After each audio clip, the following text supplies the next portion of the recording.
এক গ্রামে এক গরিব বিধবা মহিলা বাস করত।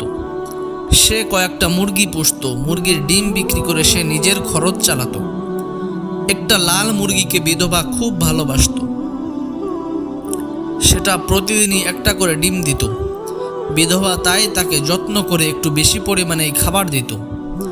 এভাবেই দিন চলছিল। কিন্তু কি হলো, একদিন বিধবার মনে পড়ল, লাল মুরগিটাকে যদি আরও বেশি খাবার দেওয়া যায় তাহলে নিশ্চয়ই সে দিনে 2টো করে ডিম দেবে, তাহলে তারও 2 পয়সা বেশি লাভ হবে। এই ভেবে পরদিন থেকে সে লাল মুরগিকে বেশি বেশি খাবার দিতে লাগলো। পরপর কয়েকদিন লাল মুরগি আগের মতোই প্রতিদিন একটা করে ডিম দিল। কিন্তু তারপর থেকে সে যেমন মোটাসোটা হতে লাগলো, তেমনি ডিমের সংখ্যাও কমে আসতে লাগলো। সপ্তাহে 2-4 দিন করে ফাঁক যেতে লাগলো। এরপরে সপ্তাহে 1টি করে ডিম দিতে লাগলো।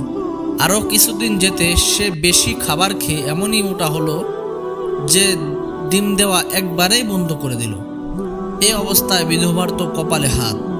তার রোজগার অনেক কমে গেল। মনের দুঃখে সে হাই হাই করতে লাগলো।